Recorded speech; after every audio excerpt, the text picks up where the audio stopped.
need. Open sesame. Commander Klingon vessel. We are energizing transporter beam. Now. One, engage.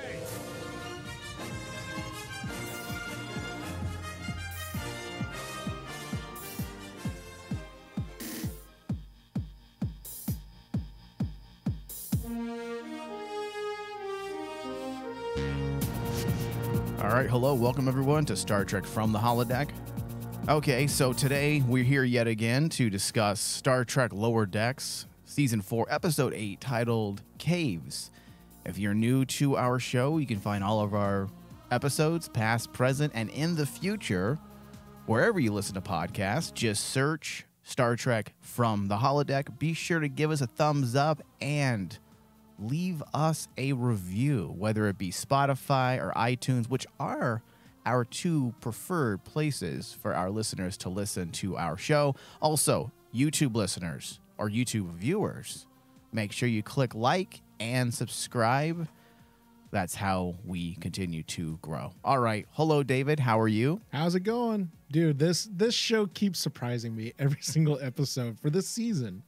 I mean, this whole entire season has been like, I know it started off slow for us in the very beginning, but every single episode I've noticed has more and more substance to it as the season has gone on. Each episode is actually getting better. Yeah. And now, I'm not saying it's a complete incline. There might be a little bit of a plateau, if you will. Yeah. But then You'll see an uptick. We get that little bit of an incline there. And this is one of those episodes that I feel like stands above the rest of the season, and that might confuse people because at face value, this is a very simplistic episode. But if you start digging into the things that are being said, now I'm not trying to marginalize all the other great episodes they've done, but this episode actually has some real social commentary, which is what Star Trek does best. You have the idea of this post-truth world that we live in. Most of us understand what that means.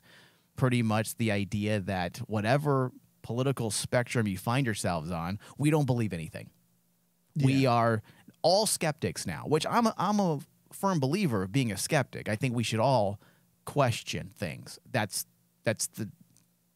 Isn't that the very embodiment of the human condition? Well, that's question, to want to know, the ontology of certain things, the nature of phenomenon. Yeah. So, I mean, skepticism is great, but we all know that it has gone awry over the last 10, 15 years. So you have an episode that delves into that with things like Wolf 359 was a tragedy, Q exists, and Picard is not a hologram, and Voyager's EMH is.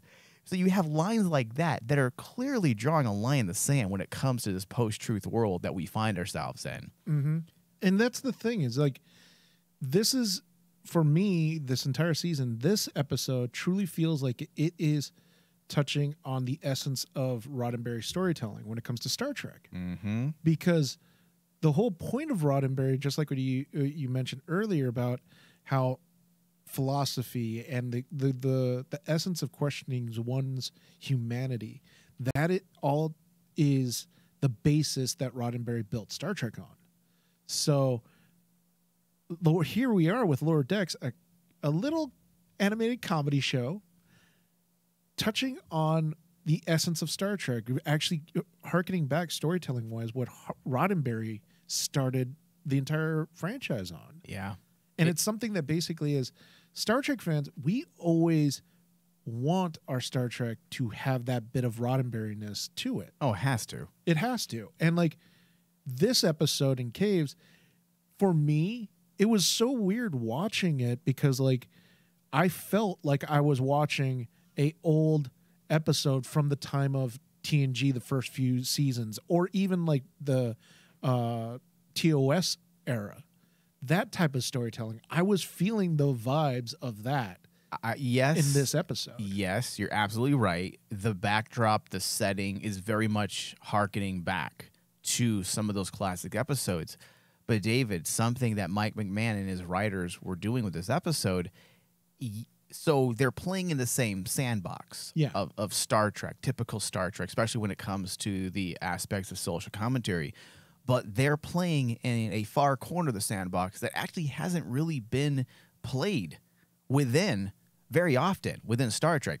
Now, a lot of it has to do with the fact that this post-truth dilemma is a relatively new concept. Yes. Obviously, the idea of postmodernism and reevaluating the way we view things and its, ontic attributes. Obviously, we have always been doing that over the course of the last, century and a half, roughly. Yeah. As a culture, as a society. But when it comes to Star Trek, the timelines that we're in currently in everyday life, we've never been at this particular moment in time when it comes to being skeptics, when it comes to the fact that we don't know what's right. There are a lot of just straight up untruths out there that are being propagated as truth. So to have an episode of Star Trek actually delve into something entirely relevant, and it happens to be Lower Decks, is pretty fucking great, David, especially because since 2017, when the Kurtzman era had started, rejuvenated Star Trek and brought it back, they have not once delved into this concept yet. And it's a shame that we haven't had a live action Star Trek do it yet. But here we are, Mike McMahon, knowing what has not been done, knowing full well that the post-truth world is a thing right now. And hey, let me use my comedic Satirist. expertise and my own unique way of commenting on society. Let me do it here. And he did it really well. Oh, yeah. Very well. And we'll get to all the ins and outs because there's a lot more than just that. That's why this episode's strong, because there is an entire, I don't want to say hierarchy, there's tons of different aspects to this episode that are tied to the notion of post-truth, but also bleeds into the abject, and other aspects that Star Trek doesn't always veer into. But we'll get into that as well. Now, the synopsis of the episode: the Lower Deckers go on a classic cave mission. The episode was written by Megan Lloyd and directed by Ben Rogers. Okay, so for the most part, the episode was written as flashbacks, little vignettes, if you will. And the backdrop was this idea of morality tests being given by the Vendorians, which we'll talk about them as well. They originally were first seen way back in the Star Trek animated series. Yes. And since then, I believe they mentioned them. We might have seen one because they seem familiar. I believe they were seen in the first season of Lower Decks. Or mentioned. I don't. They were mentioned. Okay. But we've never been able to see them since the animated series. Okay, is that what it was? Because I know they were in the episode Envoy. Let me see if I can find it. I had it here with my notes.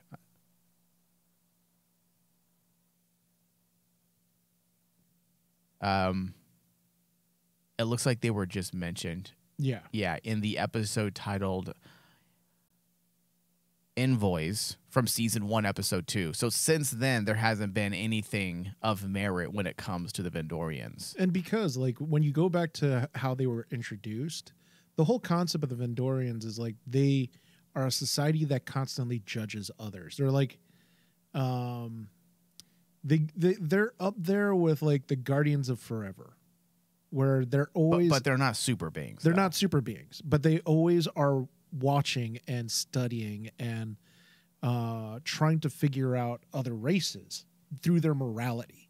Yeah. And that's the difference. It's such a cool concept. It's such a Star Trek concept. It's such a Star Trek thing because there have been races in Star Trek that, are quote unquote watchers. But the Vendorians are the ones that are truly the ones that test. Vendorians. Yeah. If you think about it, the Vendorians are their way of thinking is similar to Q. Q is constantly judging us. He judges humanity. He judges all living beings whatsoever. Doesn't matter if it's a planetary thing. The Vendorians, they physically challenge and kind of study beings. Yeah. So like in a lot of ways the concept of like Q, a challenging like entity,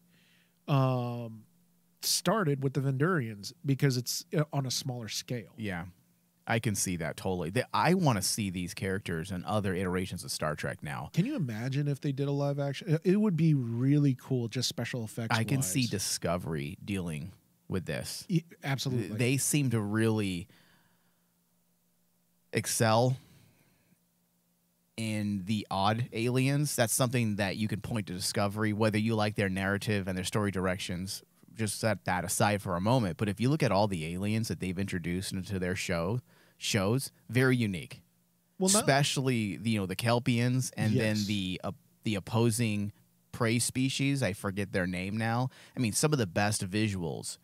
So, yes, please more Vendorians. Well, not only that, I think the concept of Vendorians just thematically would actually fit well in Discovery. Especially since Discovery, out of all the other Star Trek series in this new era, has explored the nuances of morality and ethics more than any other series so far. Mm-hmm. So, yeah, it does seem like a perfect fit. Okay, so let's get into some film theory. Because film theory. That's right. Because there's a lot. I know last episode, David, I said, let me refrain from over intellectualizing things that shouldn't be, intellectualized.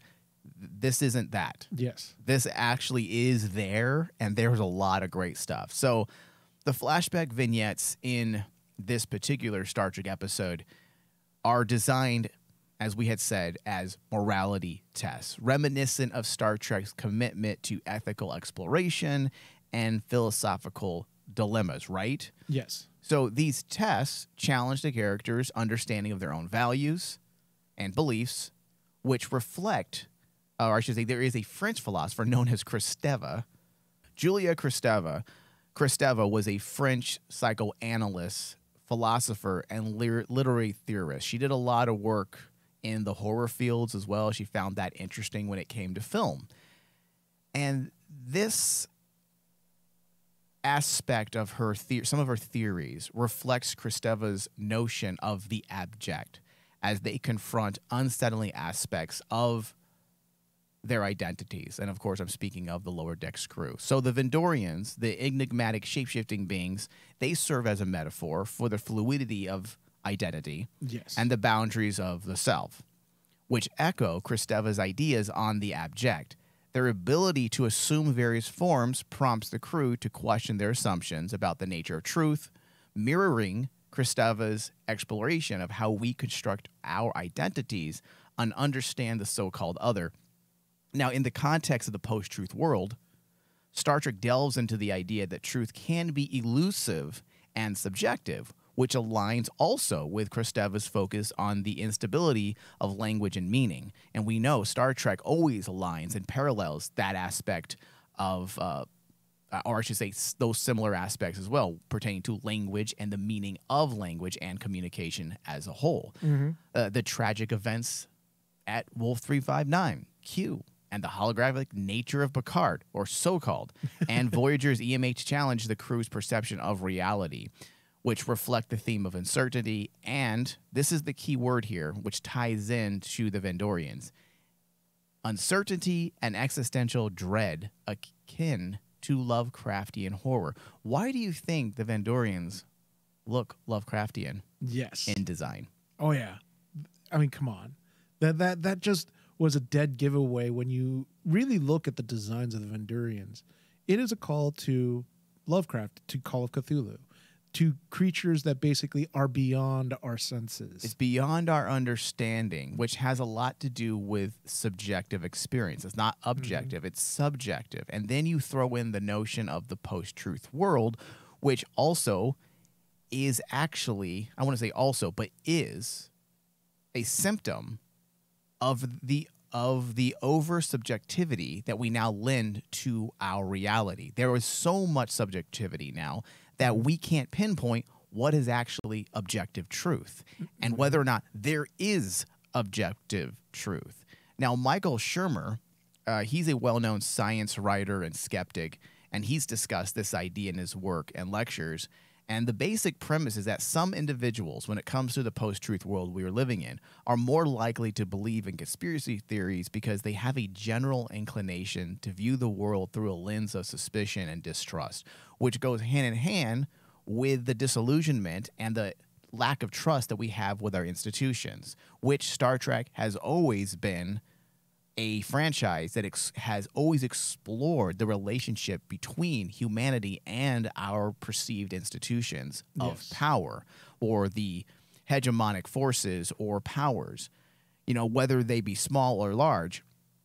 So you have this idea that the knowledge of past conspiracies, whether small or large, can contribute to a heightened sense of skepticism and an increased willingness to entertain conspiracy theories, which we had this in the episode. So now, taking the idea of this post-truth world and the idea that everyone's a skeptic and we have this rise of conspiratory ideas, there are reasons, there are actual rational reasons behind why we believe in conspiracies. It's because throughout history, there have actually been conspiracies that have proven to be true.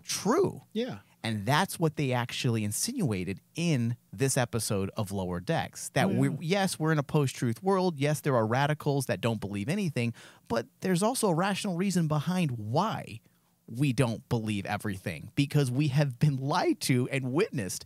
And that's what was so genius about this episode, is because when the radical conspiracy theorist ends up being right, you now question other truths or so-called truths. Yeah, and that was the beauty of that story between Boimler and Levy, where that was the character's name. Yeah, Levy basically, is the atypical. When he's first introduced, he's introduced as this crazy conspiracy theorist, but throughout the entire story, you realize the person being on trial is Boimler, because Boimler is looking at Levy and his conspiracy theories and looking at him at a lower level, thinking he's basically below him and treating him like that. And I thought the really beautiful moment of that story was coming down to the terms that Boimler goes on this rant of like why no one likes Steve Levy. And then Levy just looks at him and says, well, I just want to help. At the crux of everything, that is what a conspiracy theorist, like anyone who's like that, is looking to do. They just want to find help. They want to give help because they see a problem in society. There you go. There's usually some problem that they may not even be aware of. They may not be, and they don't understand how to properly put it into their brain. Well, isn't that the line that Boimler said, essentially, as he was being dragged off? He said, I thought you were just paranoid schizophrenic, something like paranoid anxiety made up by people who needed an imagined enemy to simulate order in an unrelated disaster so life doesn't feel so random and chaotic. And that is such a fucking genius line. Yes. Because at the center of a lot of conspiracy theories, sociologically speaking, a lot of philosophers and sociologists have studied the phenomenon of conspiracies, and that at its core is the reason why so many people believe in conspiracies, because they're trying to make sense of a chaotic and random world that doesn't make sense. And now that harkens even further back to the early French philosopher Albert Camus, who talks about the world being absurd and how it is indifferent to us, meaning we don't matter. We're just cogs in this grand cosmic wheel. Mm-hmm. And like when you get down to it, that was at the point when I sat back watching this episode going, oh, this is going to be a pretty interesting episode now, because they're throwing out like film theory moments like that where Boimler just spells it out. And I thought it was such a clever way of doing it, because not only is it kind of like that moment of truth for a character. It's on the nose, but this is a series that can do on the nose. Exactly, because of the way that McMahon and his writing crew write satire. Yeah. Satire is a wonderful weapon when it comes to storytelling. If you want to actually do film theory and make it look good, because like many times people try to do it way too serious and it just goes over your audience's head. But here, Mike McMahon's able to actually show us I could take a film theory idea, not quite dumb it down, but dilute it enough so that my mass audience can understand it or even at least question it. Yeah. Yeah.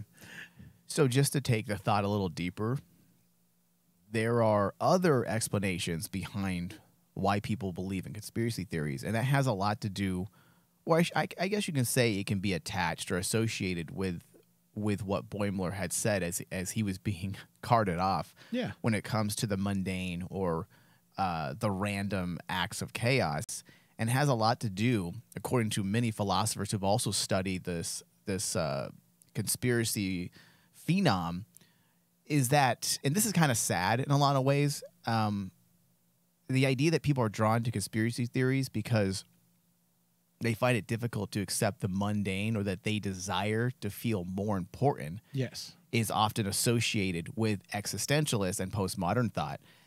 But it's this idea that we need to feel important. We need to have meaning in our life. And that's why it typically, this idea or this line of thinking typically aligns with existentialist thought. Yes. Because even if people don't consider themselves existentialists, if you are gravitating to conspiracy theories, it's because your life doesn't feel fulfilled. Yes. And you need answers for questions that there may not be answers to. And conspiracy theories help situate and center people who are feeling existential, who don't understand the meaning of certain things, and they are trying to find that meaning. So, yet again, another idea that the writers from Lower Decks brings to the surface that is actually extremely relevant. And despite all of the nonsense that's going on with this, anti-woke, woke world and the culture wars that we're in, this particular social commentary on the post-truth world is probably one of the biggest problems that we have today plaguing American society. And that's why I love this episode, and I love that Mike McMahon was willing to go there in 26 minutes and do it right. That's the amazing part too, isn't it? Is like every single episode we come away and we're like baffled how this writing team can work within the time allotment they're given, which is like 27 to 30 minutes, right? Mm-hmm. While other shows out there have 2 hours. Ahsoka. You just had to go there, didn't you? Yeah. But like have 40 minutes, 20 minutes, and it takes 58 minutes and do nothing with it. Yeah, and it takes them forever. Yeah. It even takes them an extra episode to get to their point. Yeah. And here's Mike McMahon and his crew just going, yeah, you know what? I'm going to tackle this film theory in 27 minutes. David, you know what I've decided after this episode? I don't want Mike McMahon to wallow his existence and his talent. I don't want him to wallow in satire forever. The problem I would love to see him be a showrunner of a live action Star Trek. I believe he has the ability to do it. I'm partially with you there. But the problem is when you're dealing with like film theory, at least this is my opinion of like whenever I actually see this being done in any medium whatsoever, the strength of being a satirist and doing a comedy show, you have that. It's a different skill set. It's a different skill set, yes. But it's also, it is a crutch. It is a very useful tool as a writer to fall back on because you can always feel, I could be a satirist. I don't have to make it too serious. Okay, so you think possibly this is Mike McMahon's jam. This is what he does jam. best. Yeah. And maybe he's not able to do things as well in live action because you're expected to. You can't just have a satirical Star Trek live action, and that's all it is. Yeah. Think about I get this. what you're saying. It's what happened with the Strange New Worlds episode when they did the crossover. I honestly think that was my litmus test for Mike McMahon's storytelling. Yeah. Where it was like, okay, could you do a Lower Decks episode in the vein of Strange New Worlds where it's live action? And you could to some degree, but it was a hit or miss episode because I always felt that as the writers of that episode, they kind of pulled back a little bit because they're like, oh, we can't push too far because It's live action. We don't know if it'll go across well with, especially if how the actors take it. Yeah. In animation, there's nothing like that. There's nothing holding you back because it's so much easier. Those are good points. It's so much easier for an actor to just go, I'm just throwing my voice into this. Yeah. Fine, I'm having fun. Yeah. I don't know if I get your point when it comes to the live action There's so many Lower different Decks crossover Strange New Worlds. The only thing is I do not believe Mike McMahon actually wrote that. That could have just been those writers, not. I didn't like the episode. I know a lot of people did. I thought it was. Yeah. I thought it was. I have listen to our review of that episode to listen because to my I think thoughts me and more you hit it thorough. on the head about that episode. Yeah. So let's bookmark that, and we'll get back to it at some point down the road. We'll talk more about Mike McMahon and his potential as a live action showrunner. So another thing, and we're going to be circling back a bit to something I mentioned a few moments ago, and that's the idea of the abject. And that deals with also Freudian thoughts as well as theories that Julia Kristeva had also floated, and also film theorist Barbara Creed when it comes to the presence of brood pods in throats. Yes. With their abject and unsettling nature, it does, in fact, tap into many of Creed's thoughts on the fear of a primal mother and castration anxieties. Yes. The crew members' encounters with these pods force them to confront deep-seated fears and anxieties related to their own vulnerabilities and the unknown. I mean, the concept of procreation through dermal contact, like Rutherford's cave babies. I thought that was so funny. Which echoes essentially the roles in shaping our identities, but it also plays into these anxieties. Now, these anxieties themselves, these abject fears, many times are the catalyst of conspiratorial thoughts. The reason why we generate conspiracies isn't always because of the mundane lives that we lead, but also it's associated with anxieties of life, which also leans into existentialism.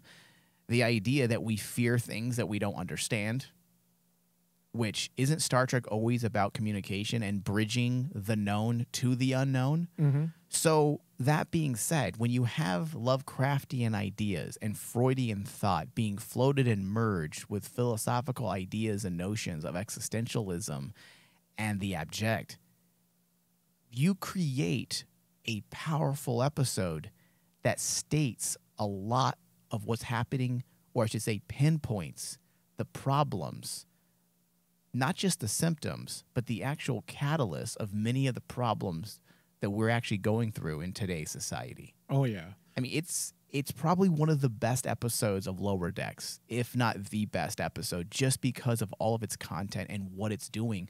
Because I'm not even getting into 50%, because I'm trying to keep this a show that other people can just listen to and not have to listen to a bunch of other philosophical theories. Yeah, some people are just not into the heavy theories, but there's a lot going on in this episode. It's a really powerful episode. It weaves together elements of identity, truth, fear, storytelling, and it draws from the works of Freud, Kristeva, Albert Camus, Jean-Paul Sartre, Barbara Creed to create a thought-provoking exploration of the human condition in the face of the unknown. And it brings it all together under the umbrella of Roddenberry's own philosophy on the future, communication, language, and identity. Well, that's the thing that it's brilliant.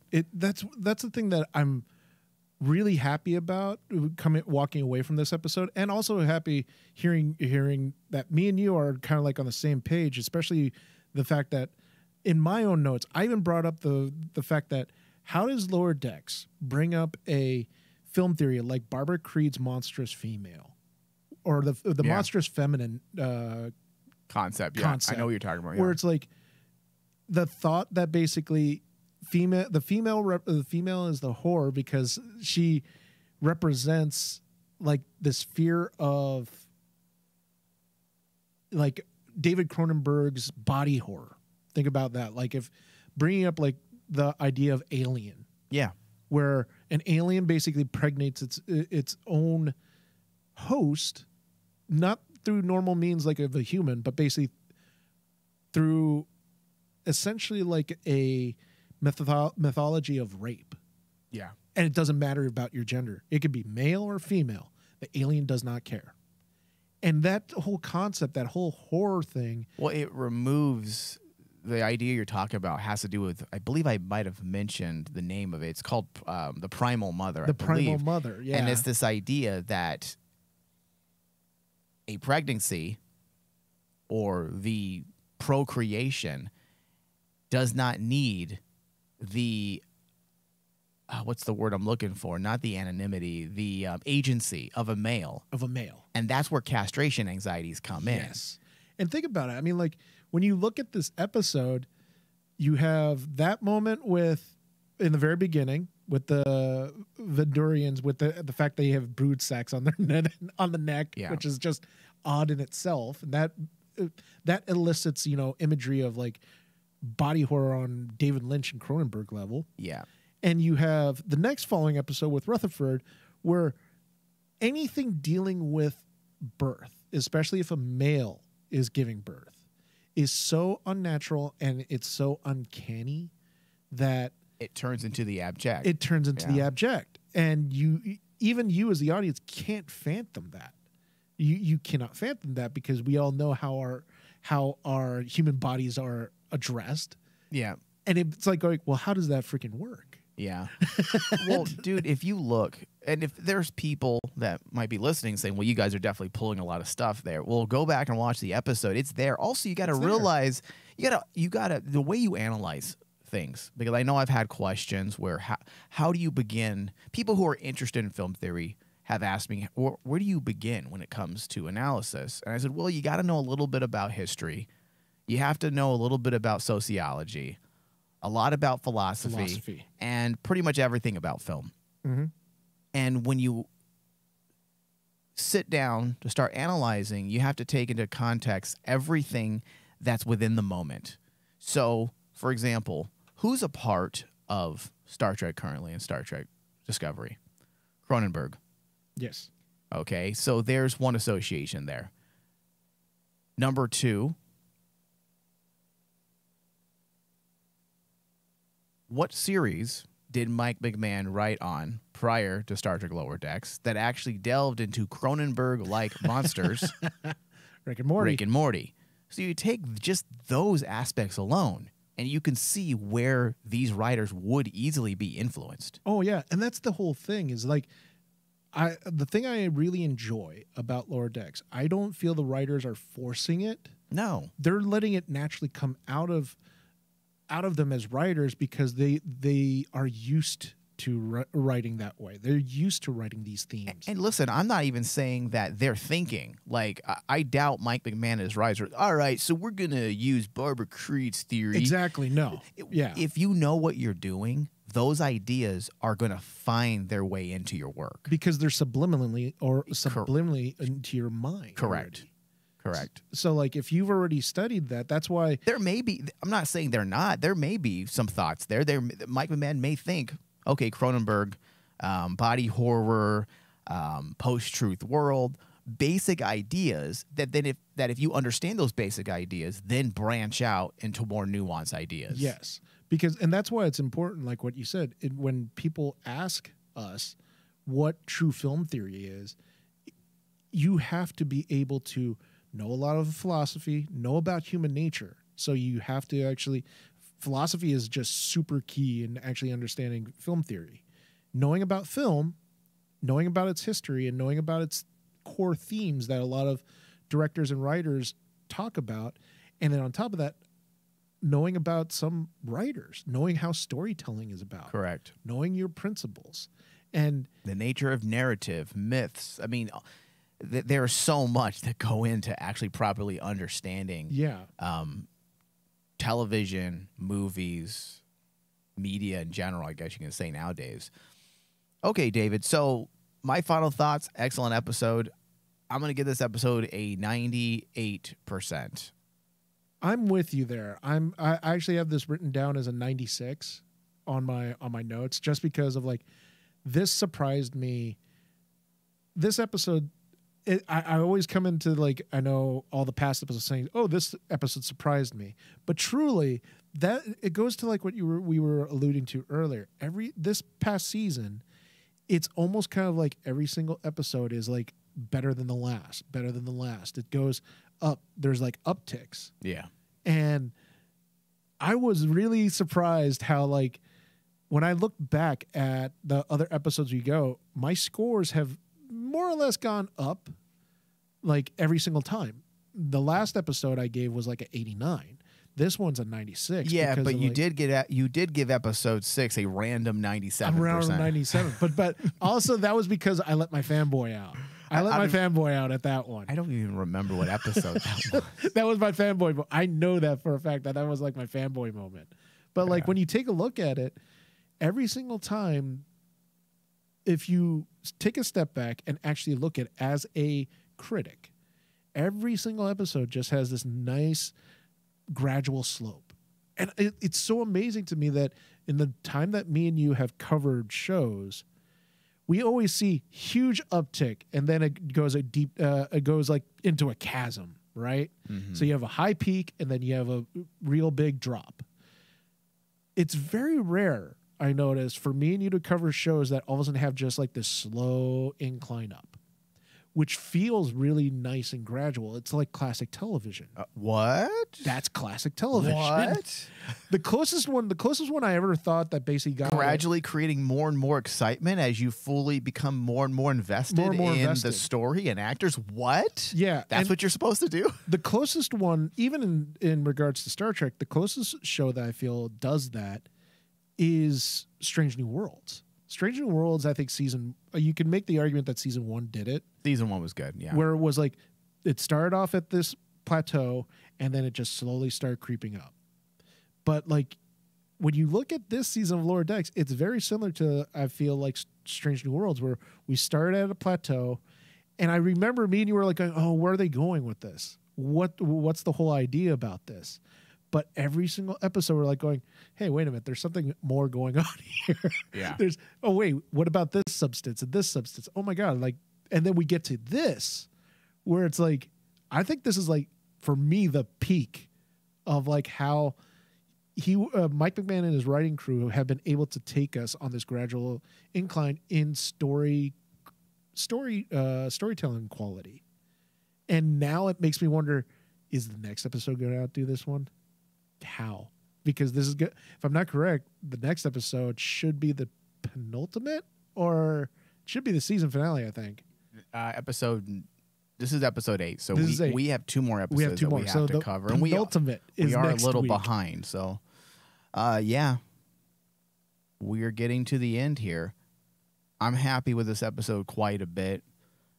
Before this episode aired, or before I watched it, I was considering, which we may end up not covering Lower Decks next season, just because I don't feel like you know what? Let's talk about the end. Let's talk about it at the end. At the end. Yeah. All right. You know what, David? This does bring us to the end of our discussion. Between your score and my score, that rounds out to about 97% as a show score, which is very good and way higher than most people are rating this episode. It seems like most people are sitting between 75 and 80%, which I don't agree with that. And I think a lot of that has to do with the fact that people probably are watching superficially. Yes. Absolutely. They're not really sitting down and trying to unearth all of the value that this episode actually has to offer. No, I 100% agree with you, because like I would say in today's world, viewers who watch shows watch it superficially are probably about like 90% of the audience. Yeah, most people have to have the mindset, and if you tell them, hey, this is what's going on, now watch the episode, then that's different. Yeah. But most people don't watch to unearth things. They just watch for entertainment value. Oh, yeah. weird people on this network. We're special. We're like the Vendurians. Yeah, hey, listen, that's pretty cool. I'd like to have some people do morality tests. All my tests would be sexual morality, though. I just watch from the shadows. In fact, I might even morph into the person having sex. You know, I'm a shapeshifter, right? Like, well, does that mean that you would like improve? You would enjoy actually impregnating people through the throat? oh, maybe, maybe. I mean, I would probably morph into whoever 7 of 9 is dating. Like, don't be alarmed. Don't be alarmed. It's just a test. All right. Thank you, everybody, for listening to our stupidity. Thank you, David. Thank you. Live long and prosper.